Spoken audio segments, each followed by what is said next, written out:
Hello, everyone. Good evening. Welcome to Atlanta History Center's virtual author talk series. My name is Claire Haley. I am our Vice President of Democracy Initiatives and Author Programs here at the History Center. It's my absolute pleasure to welcome you back for another virtual talk. We took a little bit of a hiatus over the summer, so it's really wonderful to be back with you all and to be back with this really exciting new book by Jonathan Darman. So Jonathan, welcome. Thank you for being here virtually with us tonight from New York. Brief introduction of our author, and then I know we're all eager to jump into the conversation. Jonathan Darman is the author of his last book, which he actually came to the Atlanta History Center in person to speak on. It's called Landslide, LBJ and Ronald Reagan at the Dawn of a New America.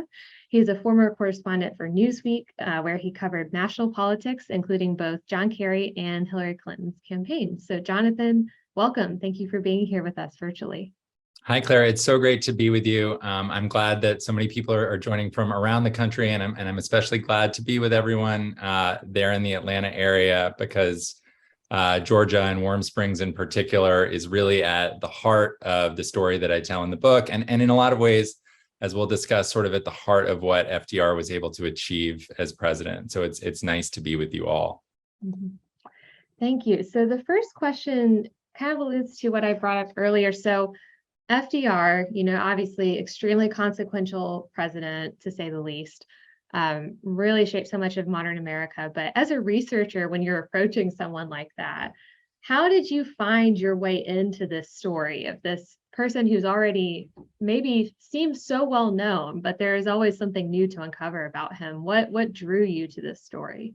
It's a great question. I sort of set out to write a book about FDR's presidency because I was interested in the topic of hope, how a president inspires it in the people that he's charged with governing, and how he forms a bond with the American people to get them to believe in a better future and use that hope to achieve big things. And I was also drawn to FDR because I think his inner life is, for everything that's been written about him, somewhat elusive. He was really good at presenting a facade that sort of kept what was really going on inside his head at bay. One of his speechwriters, Robert E. Sherwood, who would go on to write a biography of Roosevelt, called it his thickly forested interior. And that's sort of a challenge to any biographer, is how do you get in there?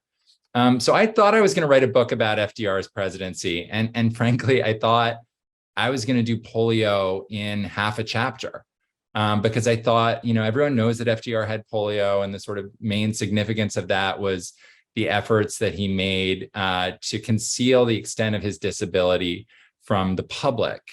But when I started really getting at those questions, how did FDR inspire hope? And what was really going on inside FDR's inner life? I found that the polio story was so central and so different from what I had thought it was.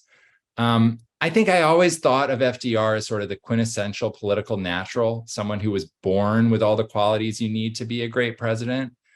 But what I found is that before he had polio, he wasn't that. He had a whole career in politics, and he was charming and he was charismatic, but he was also shallow and vain, and sort of focused on surface appearances. He got placed on the 1920 Democratic ticket in large part because he made such a great impression at the convention, jumping over rows of chairs.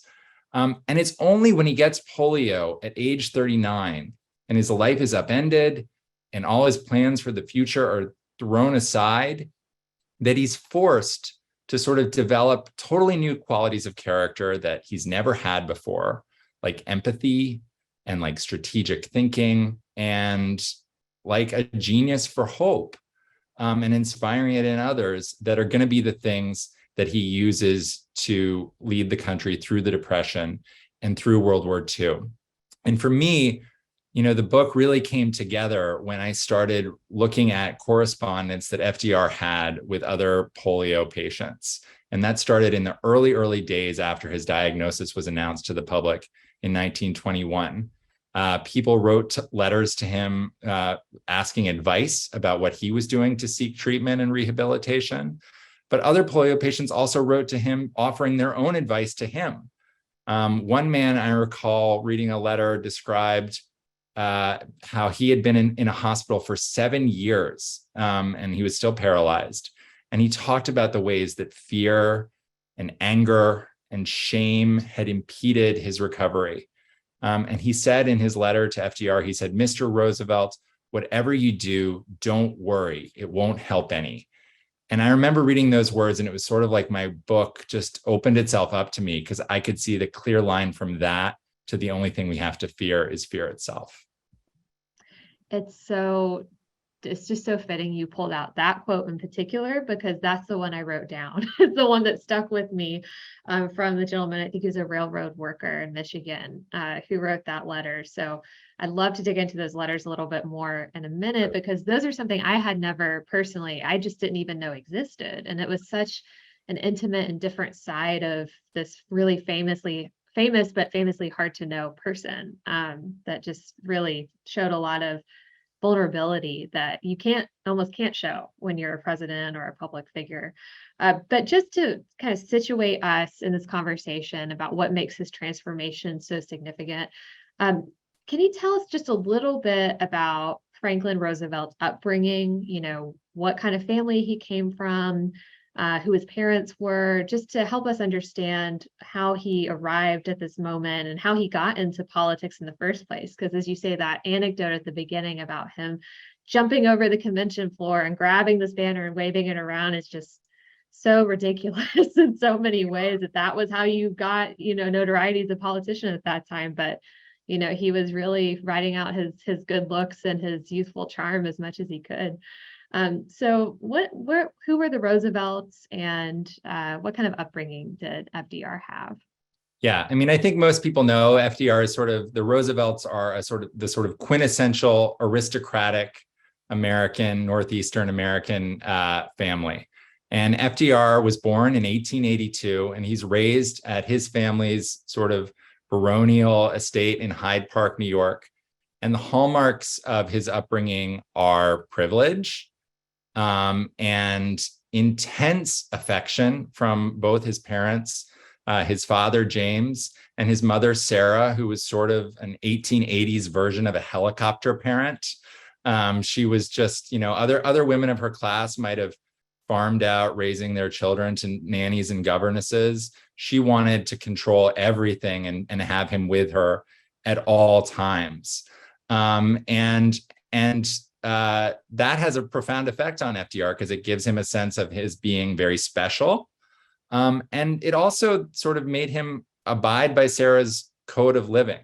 And that's important because Sarah loved her child. She gave him whatever she wanted. She sort of had this idea that he could do no wrong, but she had one giant expectation that was hanging over his whole upbringing, which was that he always exude pleasantness and not do anything that would cause others to experience displeasure.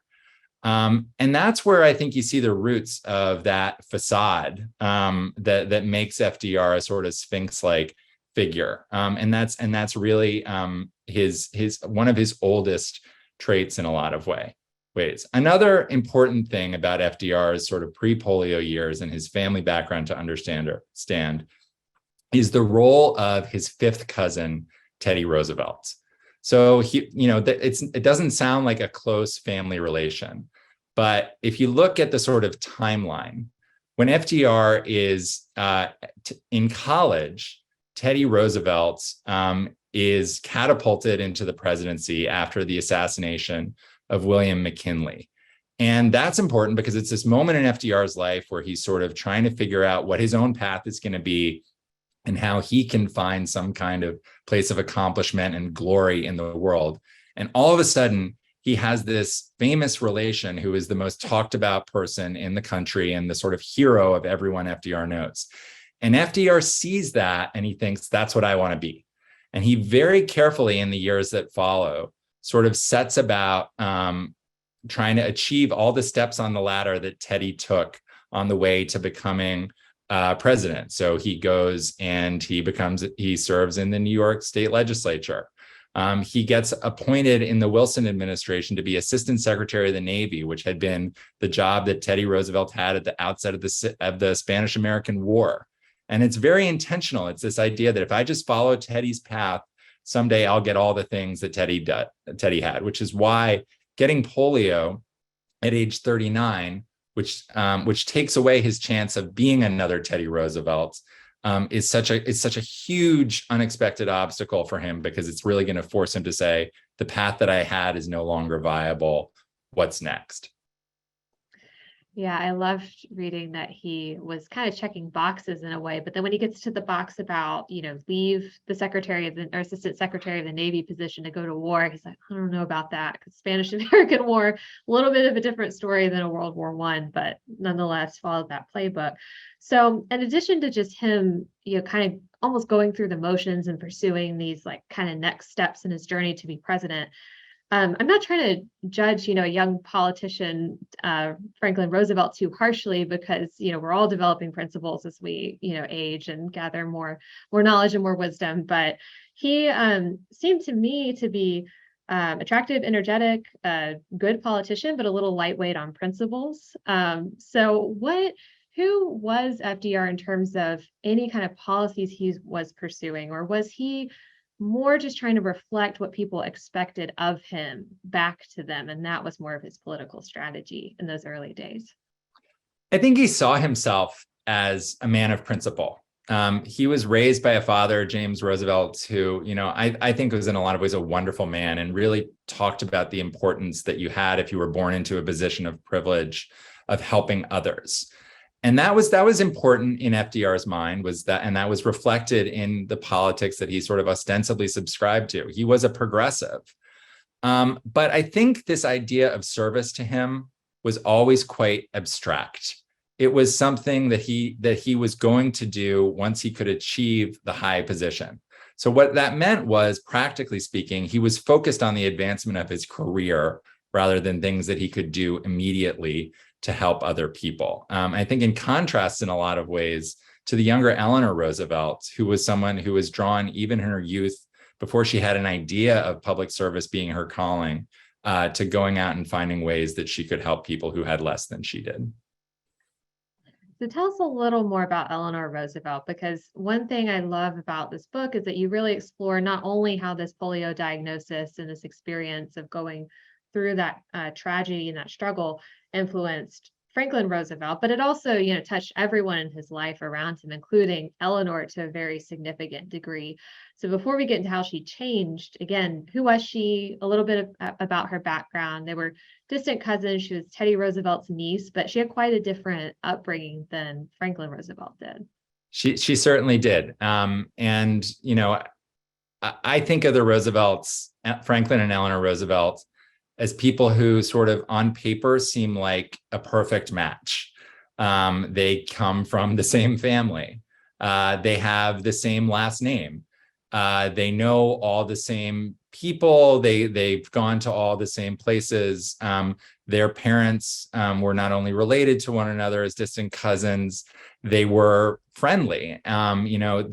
People say the expression, I've known her longer than I can remember. In Franklin and Eleanor's case, that's literally true.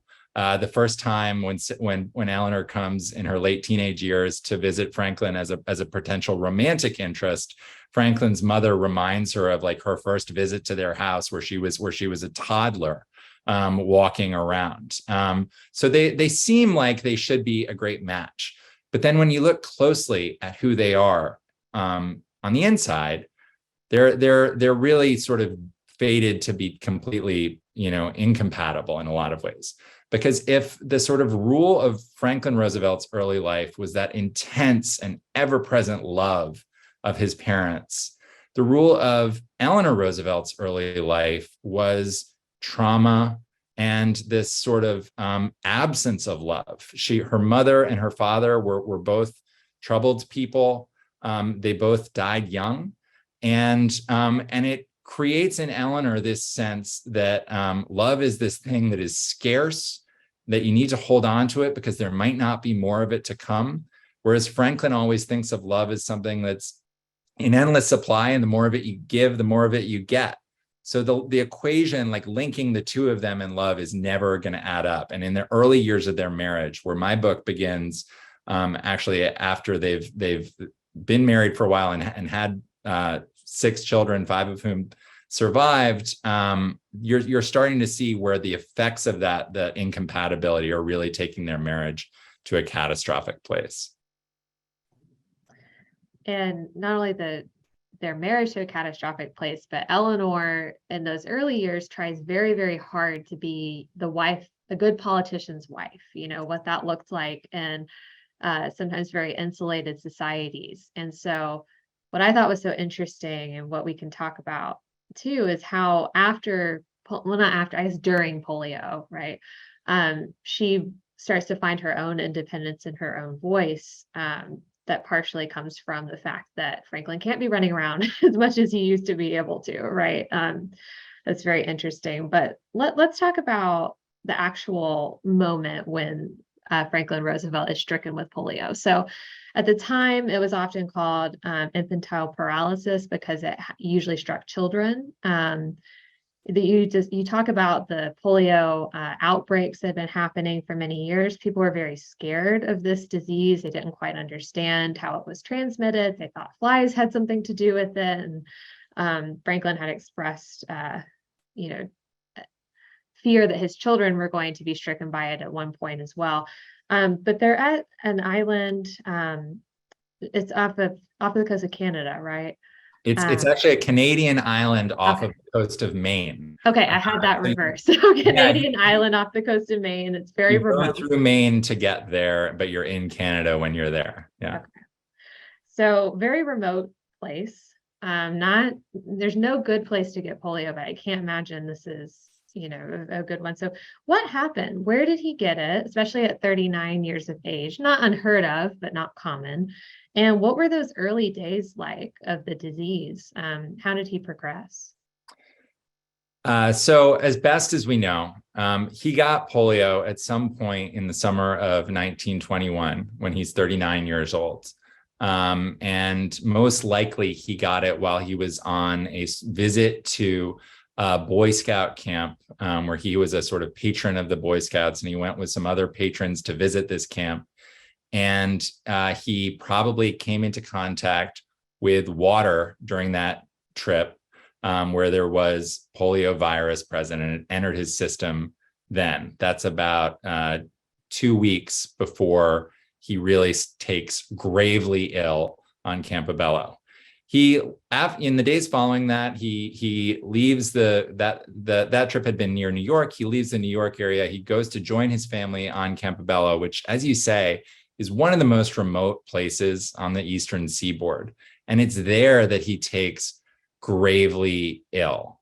He sort of, in the course of a single day, starts to feel like he's not well.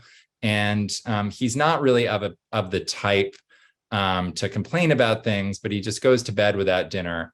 And in the night, he has this sort of horrible fever-wrenched sleep, and he can tell that his body is under attack. And he wakes up the next morning, and he can't really operate his legs. And that's August 11th, 1921, which I think of as a date, it's not a date that we learn in school, like, the invasion of Normandy or Pearl Harbor Day, but it's a date that is as significant in the history of the 20th century, because, I believe that that's really where so much starts for Franklin Roosevelt, is the moment that his body is transformed by polio. But it was at that point, it takes a long time for him to get diagnosed because he's in this remote place.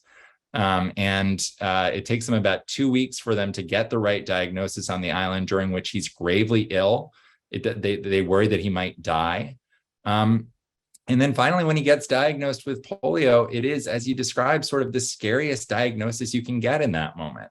And it's not a diagnosis that people associated at all with people like Franklin Roosevelt. It was a disease that primarily had its worst effects on children. And it was a disease that people associated unfairly with poor people and with recent immigrants to the United States. And people wrote letters to Franklin and Eleanor in the days after his diagnosis was announced, and they said, well, Franklin is the last person you would expect to get infantile paralysis. And I think the fact that he didn't really lean into that is sort of a sign of the beginning of his power of empathy, because he could have just said, yeah, I'm not like those other people who have polio.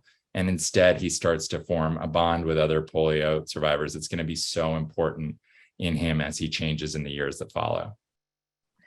You mentioned the letters earlier, and yeah, I had written down the quote, "Mr. Roosevelt, don't worry, it won't help anything," from his name was Lawrence Irving Brown that wrote that letter.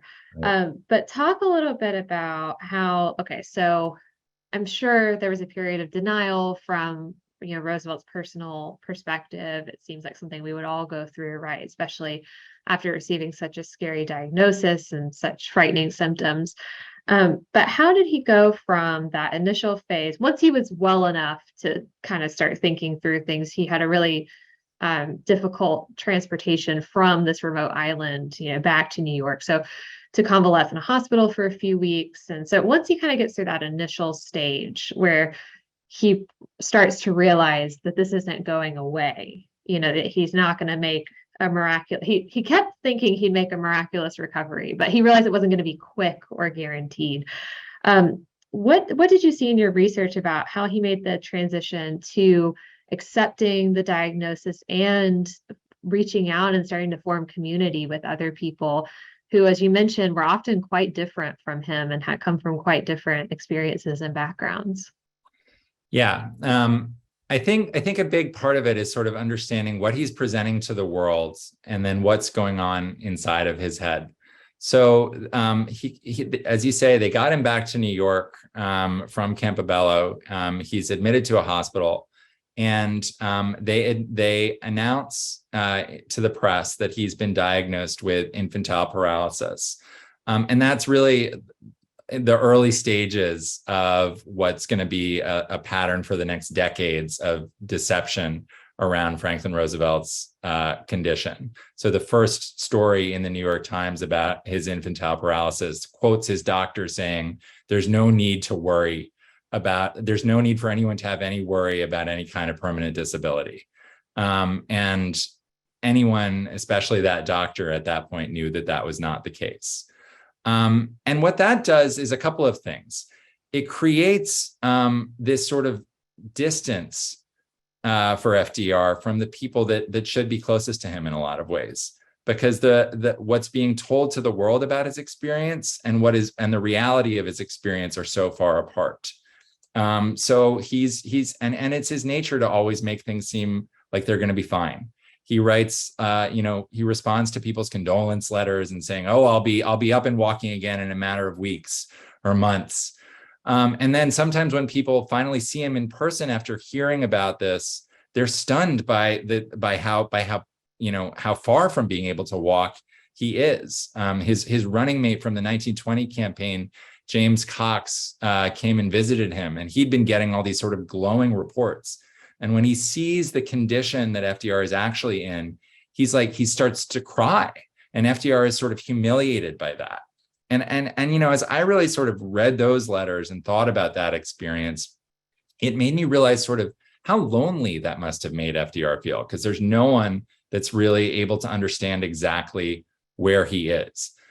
And what was so remarkable was seeing that, yes, he forms this connection. The people that he can be honest with are strangers. And in a lot of ways, that comes out as well from the sort of positive spin that they had been putting out there, because they say that in the press that he's making this miraculous recovery. A lot of other people with polio write letters saying, well, what did you do to get this miraculous recovery? Like, tell me about everything you did. And to his credit, he responds to these letters, and he's quite frank about this is what my symptoms were. This is what I am doing. This is what I've been advised. And that was probably quite helpful to people, because he had access to some of the best expertise about treatment of the effects of polio that was available at that time. And I think you see in those letters this sort of candor about his condition that is not present in any of his other communications. And it's this sort of rare moment where, as you said it before, I think really well, it's vulnerability. He's willing to show it to people. And I think it's the beginning of what's going to be a really meaningful relationship for him with other people who have polio. And that's going to last for really, in a lot of ways, the rest of his life. And one way that relationship forms is through his activities right here in Georgia, in Warm Springs, Georgia, which is just really remarkable when you think about it, how all that came to be. So I'd love for you to tell the story about how he first got drawn into Warm Springs, Georgia, because he was definitely promised one type of experience and got down here and found mess, for lack of a better word. But he saw promise in it. And when I was reading what you wrote about his experiences in Warm Springs, I was really struck by that combination of both, maybe, if we're being honest, wishful thinking about the type of recovery he was going to have to make, but at the same time, how that positivity and that orientation towards, taking action and actively, digging in and being interested in his care and learning and bringing people together did a lot of good for him and for many, many other people, even if it didn't have the result that he ultimately wanted. But so tell us how, first of all, who drew him down to Warm Springs? What did he find when he got there? But what made him stay? What was it about that area that he saw something that might be able to both benefit him, but benefit a lot of other people as well? Yeah.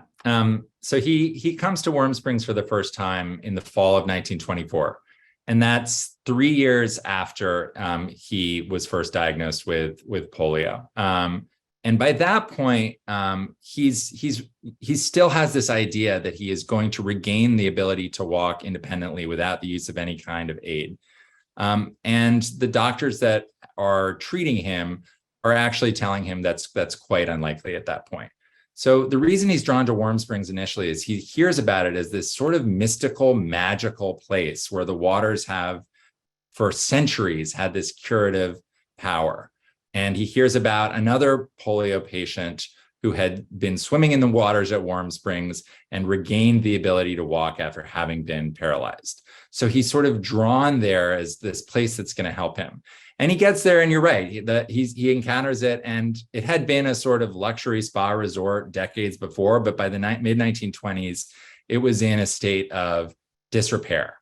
And, so it's a little bit off-putting to him, and I think to Eleanor Roosevelt, who was there with him on that first trip, but he gets in the waters at Warm Springs for the first time, and it does feel magical to him. It does sort of feel like there's a lightness to his body that he's never felt before. But what's so remarkable is almost in that same moment, he gets this thought, which is, it's a shame that it's only for me. And that's what's, I think, really quite magical about Warm Springs, is where it unlocks this concern for others and this awareness that FDR has of his own ability to help other people that had really not been there before. And very, very quickly, Warm Springs, that becomes as much the draw of Warm Springs for him as anything that it can do for him. So he goes back after his first trip, and he's corresponding with another polio patient who's talking about how that person was in New York and he was going to Columbia University, and he's talking about how it's hard for him because the doctors on the campus don't really understand, and it's not easy for him to get around. And FDR says, why don't you go to Warm Springs, Georgia? There's wonderful people there. They can do wonderful things. And he's already starting to take on this leadership role there that very quickly becomes first semi-official and then official. He goes back and he sort of becomes the spiritual leader of the place. He's applying everything that he's learned, seeking advice from his own rehabilitation to create a sort of curriculum for the place. And then eventually he actually buys it. He spends nearly $200,000, which is a substantial portion of his own net worth, to buy Warm Springs. And I think by that point, you can see how sort of central concern for others has become for him. And I think it's going to be so essential to him in sort of the formation of the principles that will guide the New Deal. Because remember, this is the Roaring '20s. Other people in FDR's social class are, getting rich quick. They have lots of things to invest in. FDR is saying, okay, I'm going to buy this rundown resort and make it into a place that can help people with paralysis. He has ideas that it's going to be a moneymaker. The people around him are saying that's a terrible idea, but that's never really the point of it for him. The point of it is, this is a place where I'm gonna seek help for myself, but really help other people as well. And it really, I think, and we can talk about this, forms a lot of the principles for how you sustain hope that he's going to use in the New Deal and in the war. So 24 is his first trip to Warm Springs, which is, as you say, completely life-changing, trajectory changing for him. 24 is also when he starts to dabble back into politics a little bit. So I wanted to just spend a moment talking about the 1924 Democratic Convention, because I found this just fascinating. So Franklin Roosevelt was asked to nominate Smith. I'm forgetting his first name. Yes, thank you. For president, for the Democratic nomination for president. And it's this really interesting moment because, as you described earlier, FDR and his loyal campaign kind of coordinator, mastermind behind the scenes, Louis Howe, and lots of other folks had been deliberately misleading the press, trying to keep them kind of off the trail a little bit into recovery. But when you have to get in front of a convention, it's going to be pretty obvious, right, if you're able to walk or not. And what was so interesting to me about FDR's re-entry, if you want to call it that, into public life. I mean, he continued to try to disguise the extent of his paralysis and the extent of the disease. And would do that, until the end of his life. But he also, there's just some things you can't hide, right? And the way that the public responded to his nominating Smith in the 24 convention was so interesting, because on the one hand, you have a lot of stigma around disability, a lot of just fear about polio in general, because it's, contagious and people are afraid.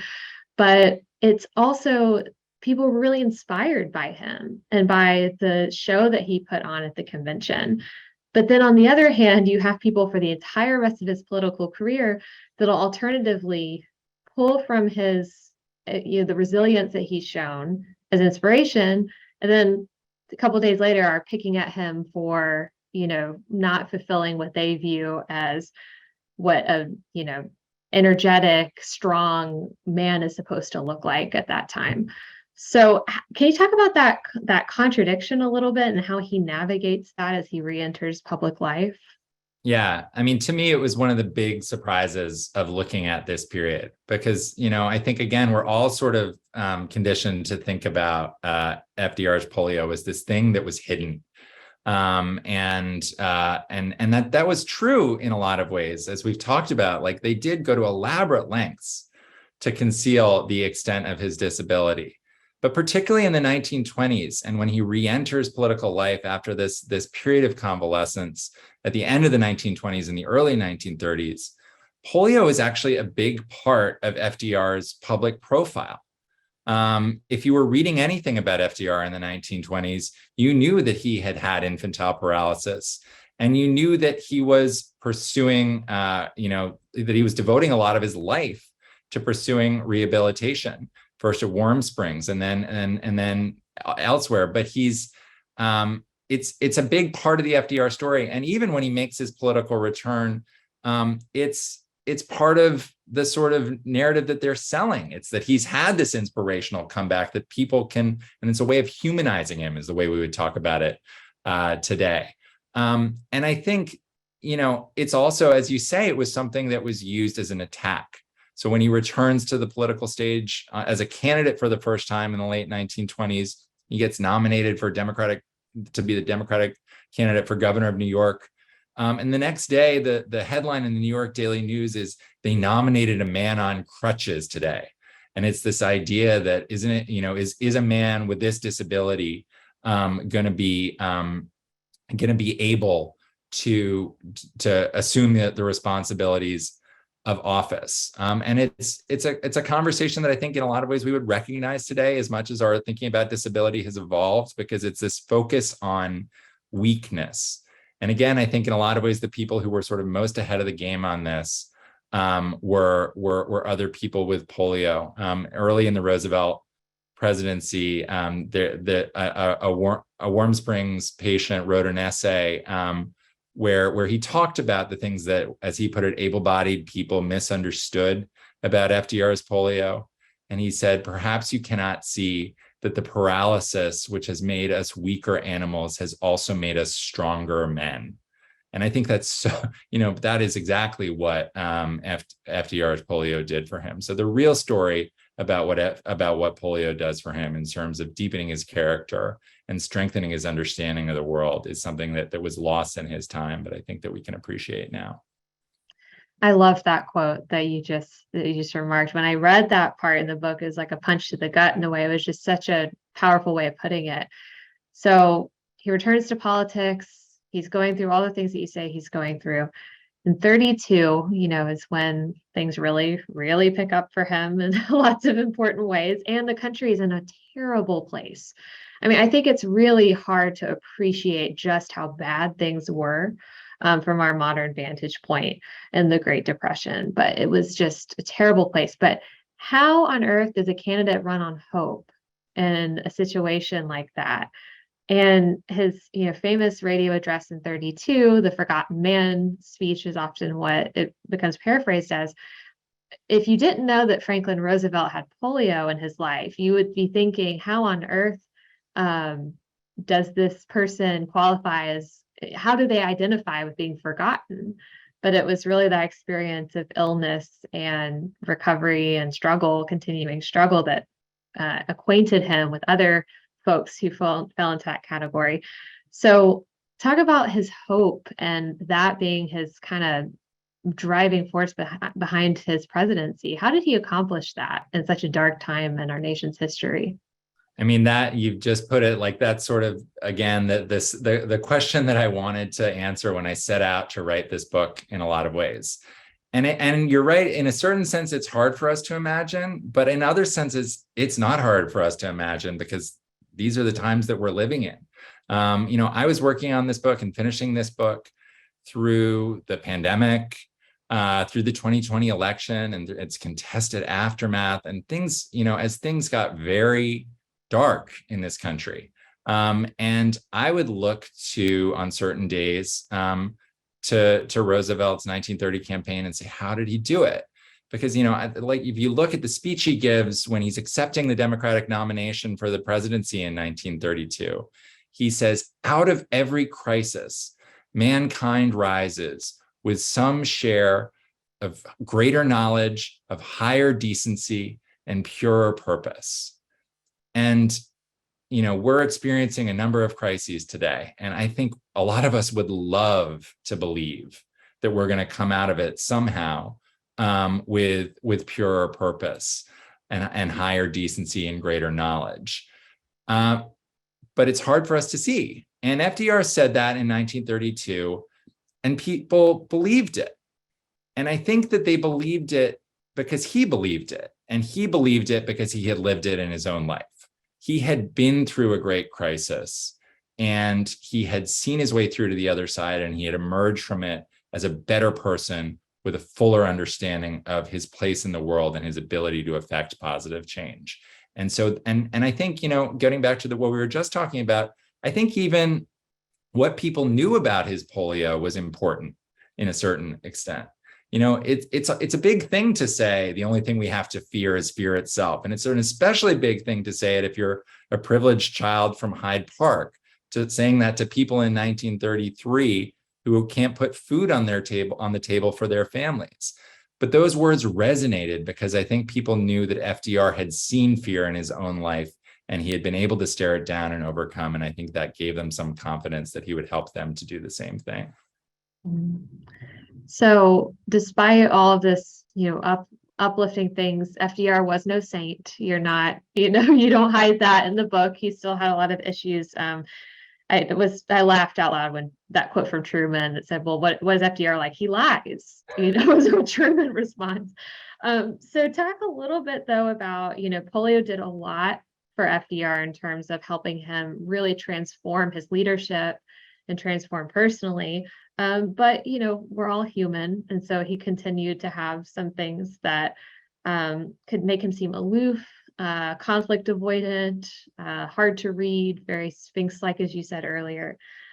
So what are those things that he retained that were a barrier to him being an effective leader? And how did he and how did the people around him, probably more importantly, work around those? Yeah, well, I'm not even sure that they were necessarily barriers to his being an effective leader. They might have been barriers to his being a great person. And I think, so we've been talking about all these wonderful things that are a legacy of Polio, the compassion and the sort of the grand strategic thinking and the ability to inspire hope. And all of that is true. But another thing that I think is so much a legacy of Polio is his understanding that deception is going to be a key tool that he's going to use as a politician. And that's why he will use it again and again. People in the presidency will talk about going to see Franklin Roosevelt and sort of selling him on an idea. And he'll say, yes. And they'll be in the room and they'll think, oh my gosh, I got the president to agree with me. And it's only later that they realize he was just saying yes, as though, okay, I hear what you're saying. And that was very intentional. And it was probably, that's why I'm talking about that sort of gap between a good character and a good politician. He wanted to use every trick that he had to keep his options open. And you see it in the buildup to World War II. He is very sort of fuzzy in his language about what he's going to do to keep the country from getting involved in a European war. This is a big theme that runs through the book, which I think also resonates today. Is there was a strong isolationist sentiment in the country, not just in the days immediately before World War II, but starting as early as 1919. William Randolph Hearst, who's one of the big characters in this book, as an FDR foe, and ultimately an FDR, someone who plays an essential role in getting FDR into the presidency. He puts a banner on all his newspapers in 1919 for their motto, and it's America First. So, as FDR is sort of navigating that isolationist sentiment in the country at the same time as he's trying to steer the country toward a position of engagement that's ultimately going to lead to their being in the war, he uses that power of deception. And I think it really gets honed and refined in the Polio years in a way that it hadn't been there before. So he's willing. I think Polio also gives him a sense that you have only so many shots in life, and that means that you can be cruel to people or sort of dispense with people for the sake of your own career advancement if it means you're serving a higher good. And you see that play out in the book on occasion with some of his friends who become rivals as well. Mm-hmm. And there's so many just really fascinating characters in this story. I regret that we don't have time to get into them all. And just for you folks in the audience, we do have a couple questions we'll get to in a minute, but if you've been thinking about something that you would like to ask Jonathan, now is the time. So please drop it in the Q&A. But I don't want us to move on without at least talking about Eleanor a little bit more, because she was such a force in the country, really, and such a force in women in politics, the country as a whole, and FDR's, presidency, though maybe not in the way that people would expect of a first lady necessarily. So how did Eleanor change as a result of the polio diagnosis, and how does that kind of affect the trajectory of who she becomes, the Eleanor Roosevelt we all know today? Yeah, I'm glad you're circling back to this, because Eleanor is such an important part of this story. And frankly, like the weeks that I spent working on Eleanor were some of the most enjoyable, because in a lot of ways, her transformation in this story is even more dramatic than her husband's. So at the beginning of the book, she's in that place of deep unhappiness. Franklin has had this affair with her social secretary, Lucy Mercer, that's left her humiliated and betrayed. But she's also reached a point in her life where she doesn't really have a sense of purpose, and she doesn't know what she's meant to be doing. And she's also just terrified of the public realm. So when Franklin runs the year before he gets polio, he's on the ticket in 1920 as the vice presidential candidate. A reporter finds Eleanor and he asks her about women's suffrage, which is the big issue of the time. And Eleanor says, well, I don't really have a strong opinion either way. Personally, I'm content and happy with my husband and my children, like Eleanor Roosevelt. And in just a few years' time, she's not only going to have opinions about women's suffrage, she supports it, she's going to be in politics, and she's going to be one of the most prominent political activists that's a woman in the Democratic Party. And she's going to be quite radical in a lot of ways. And she's going to be giving speeches and writing articles about how if women want to be taken seriously, they need to be ruthless, they need to organize, and they need to demand that men listen to them. I think that's a lot of that transformation is fueled by the circumstances around Franklin's polio. As he's focusing on his convalescence, his recovery, his rehabilitation, there's this need for someone to be out there representing the Roosevelt family. And Eleanor, with the encouragement of their advisor and friend Louis Howe, steps into the void. And she very quickly discovers that the big world of action and ideas is the place that she was always meant to be. And she also discovers in this story that she can sort of renegotiate and reinvent her marriage with Franklin, that they can form a new and unconventional partnership that's about their shared passion for helping others. And also, I think it's based in a lot of ways on their unique ability that they each have to reinvent themselves. It's definitely not, a completely tidy and straight path. She has a rage for him that never really goes away. And if you read the book, you see it sort of bubble up again and again in these little delicious moments. Like when he wins the governorship in 1928, she goes and takes questions from reporters the day after the election, and they say, "Are you happy?" And she says, "How can I be happy when the rest of the ticket is done so poorly?" And they say, "Well, what do you think, this is going to mean for your husband?"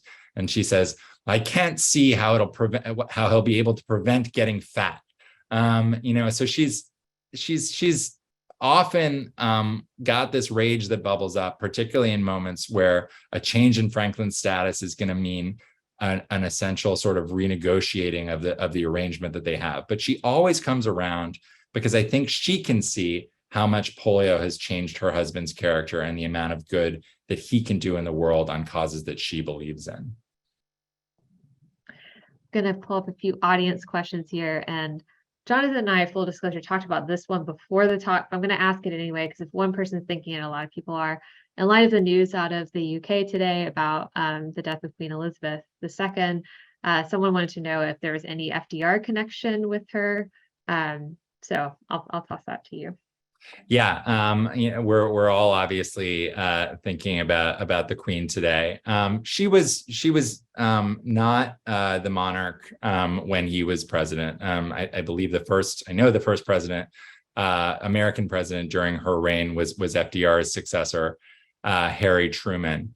And FDR didn't interact with her personally, but he did have a sort of very memorable connection to her parents when they came and visited the United States in the summer before the start of World War II.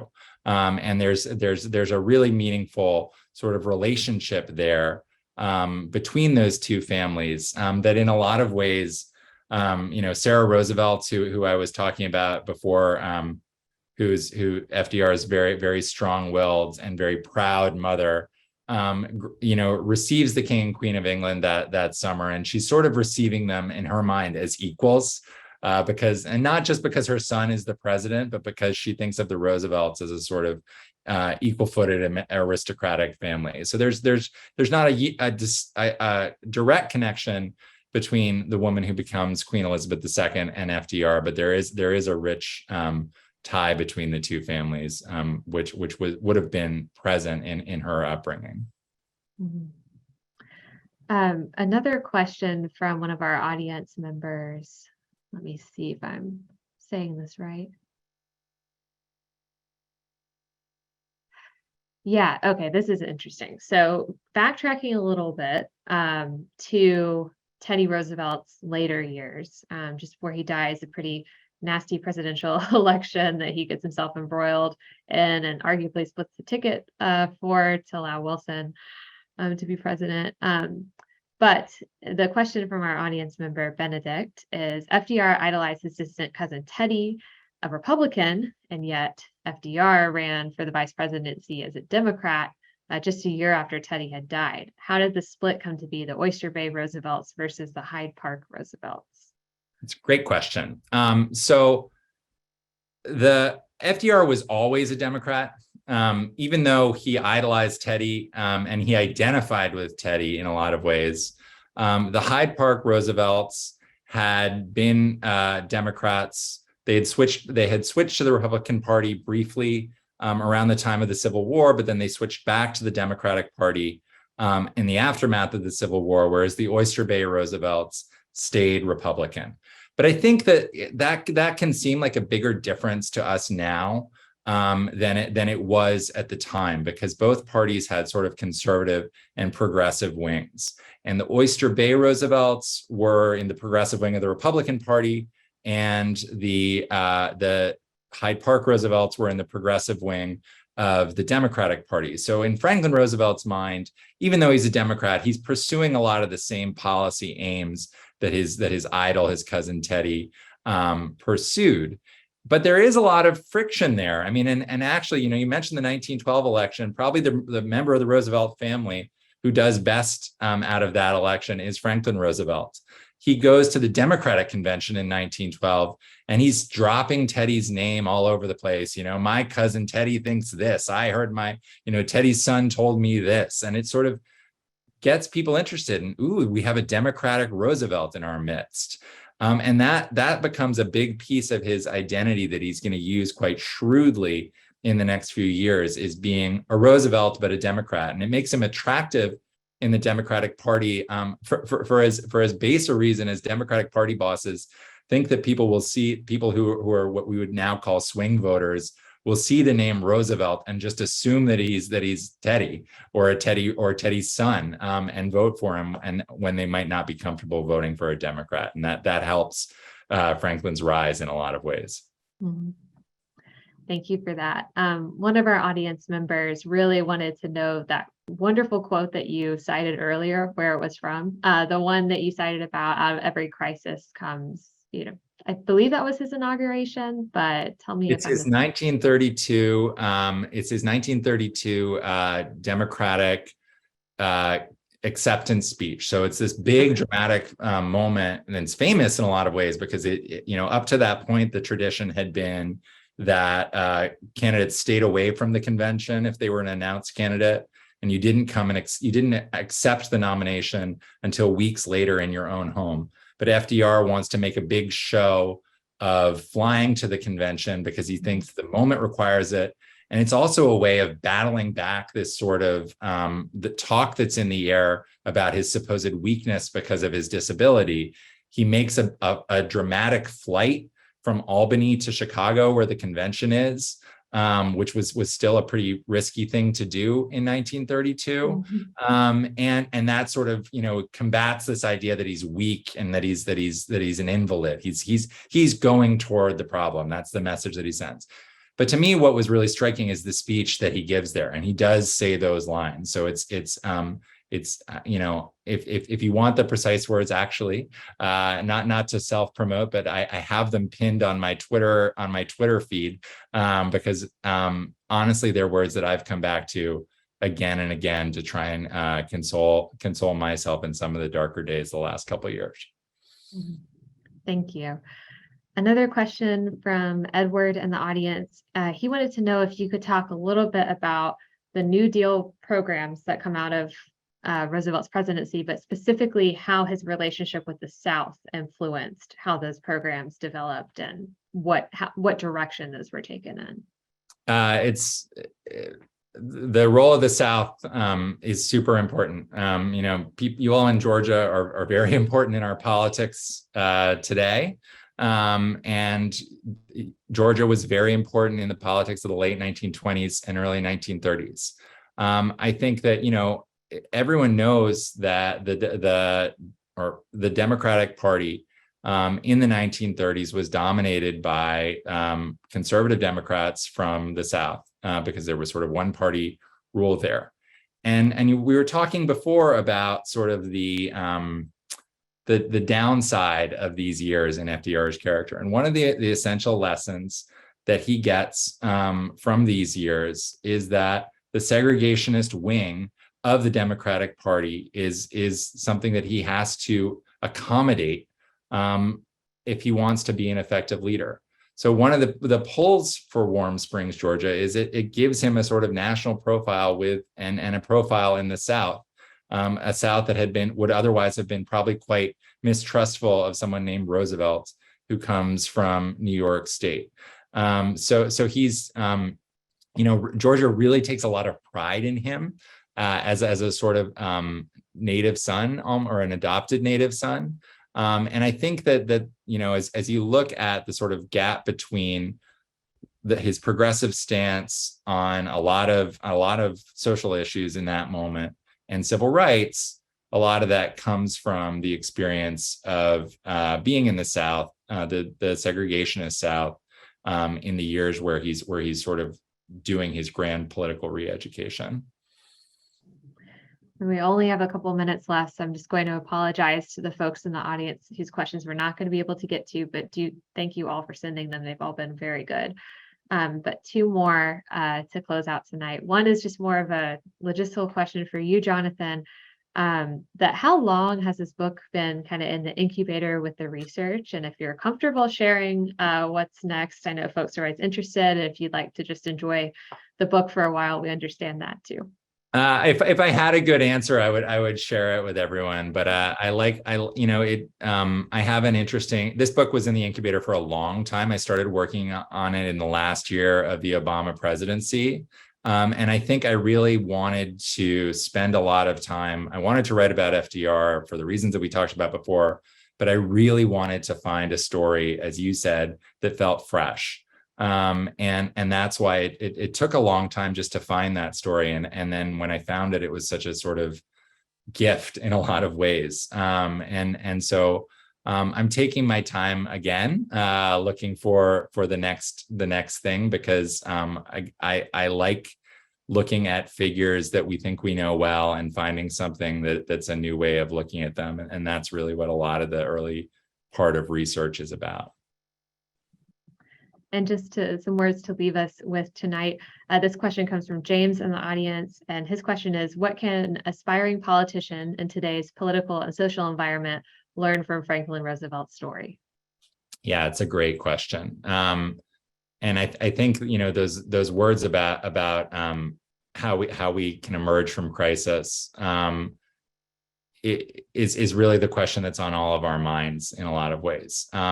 People ask me, like, who out there is the Franklin Roosevelt of our time? And I wish I had the answer for that. But I think what working on this has done for me the most is change the way I think about politicians when they talk about hope. Hope is a word that gets used in our politics so frequently, but it's sort of become meaningless. We just sort of tune it out, which is too bad, because it's also the thing that we really, really need. And so I think when we're assessing politicians who talk about hope, the question we really ought to ask is, when did they need hope in their own life? That's what FDR's story teaches. When did they need hope in their own life? And what did they learn from that? And how are they going to apply that lessons in their leadership of the country?